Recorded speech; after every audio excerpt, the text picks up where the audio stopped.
In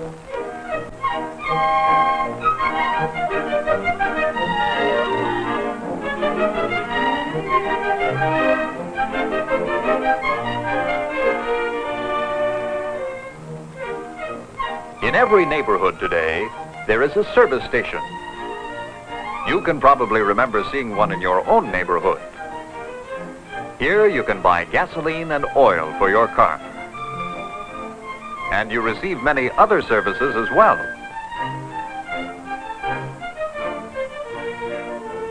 Because so many people have cars today, service stations are very important. Long ago, there weren't many service stations. You probably know the reason why. In those days, long ago, there weren't many automobiles. The few there were would seem funny to us today. People wore special coats to keep dirt from the dusty road off their clothes. And the goggles kept dust out of their eyes. If you had lived in those days, you would have found that a drive in the family car was a real adventure. Something like a pioneer adventure.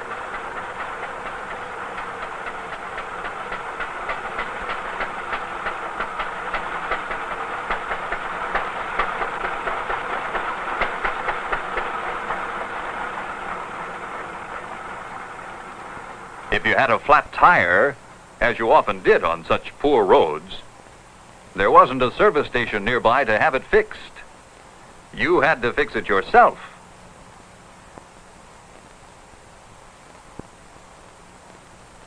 Pumping up a tire by hand was hard work. But a pioneer's work is always hard.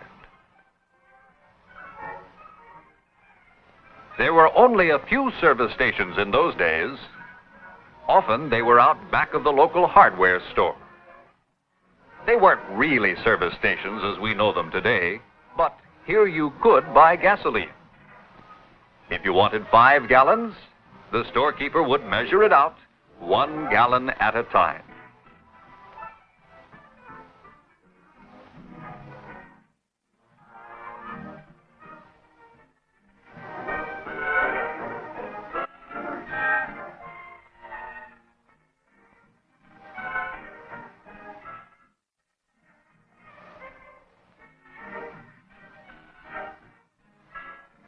The storekeeper kept a barrel of oil on hand for your strange-looking machine. But the chances were you'd have to show him where to put the oil.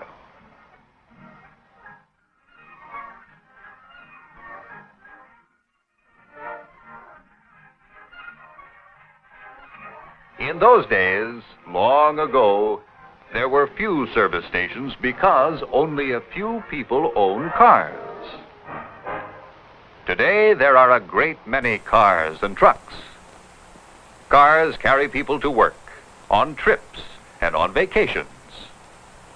Trucks carry many things that people need from place to place. Service stations are much different today because they serve so many more people. Today, big tank trucks deliver large amounts of gasoline to a service station. The driver takes out a long, heavy hose from his truck. There are large storage tanks underground at every service station. The driver puts one end of the hose in a hole that leads to an underground tank.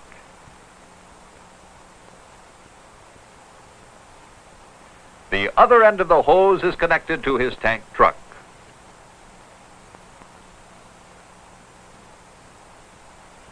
He then pulls a handle that starts the gasoline flowing from his truck through the long, heavy hose to the underground storage tank.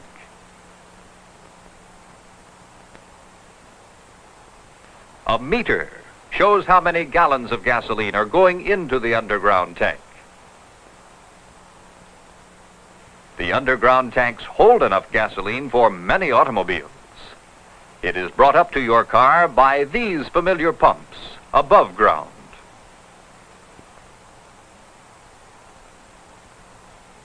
Men who run service stations are called dealers or managers, and a man who works for them is called an attendant. The attendant finds out what kind and how much gasoline you want. He then gets the pump ready for a new sale.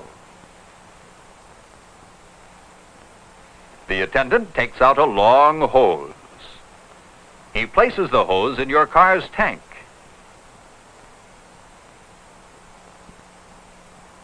As he squeezes the handle, gasoline pours into the tank.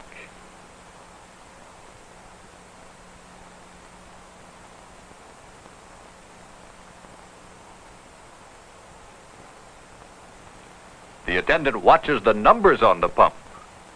If you want 5 gallons, he'll stop the pump when 5 gallons are delivered. Other numbers on the pump show how much money the 5 gallons cost.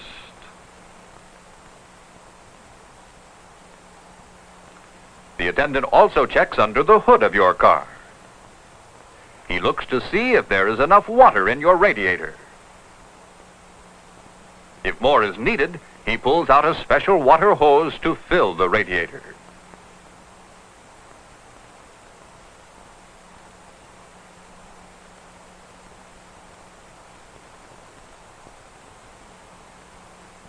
He replaces the cap when the radiator is full. All cars need oil. The attendant checks to see if there is enough oil in your car. He pulls out a long metal rod from the engine.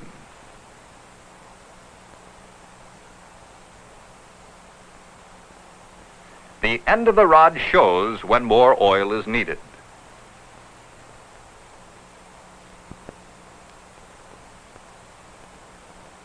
Oil is often sold at a service station in quart bottles or cans.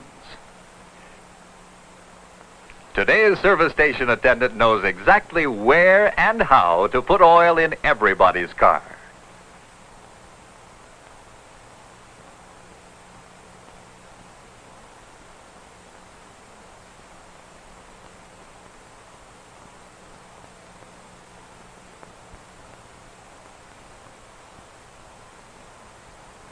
The attendant also checks your tires. He uses the air hose to do this. He places the end of the hose on the tire valve. Air goes into the tire when the button is pressed. A gauge shows how much air. Every time the button is pressed, more air goes into the tire until the gauge shows that the tire contains the right amount.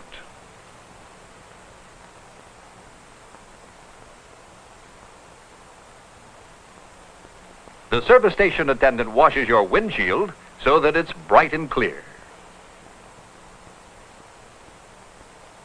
Then you pay him for the gasoline and oil. His other services are free.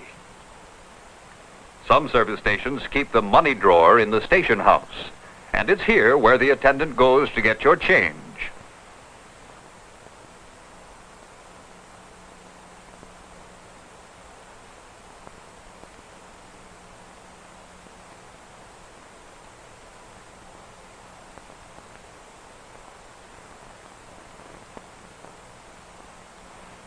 Every car needs another kind of service, called lubrication, to make it run smoothly.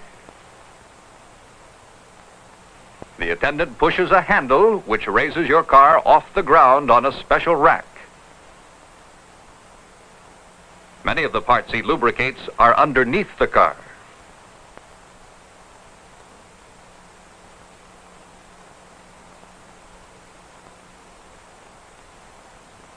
A device called a grease gun is designed to lubricate a car.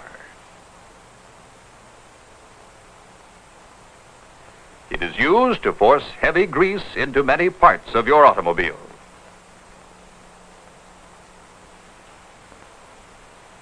Other parts underneath are oiled while your car is on the lubrication rack.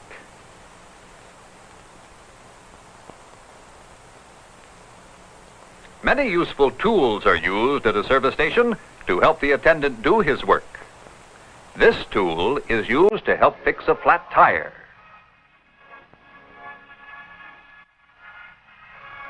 How much better and faster this is than long ago, when there were only a few service stations.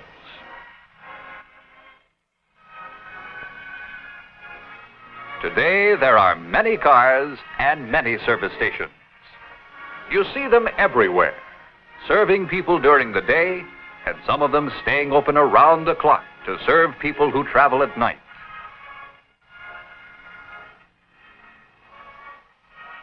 Service stations are everywhere. Certainly there is one in your neighborhood, too.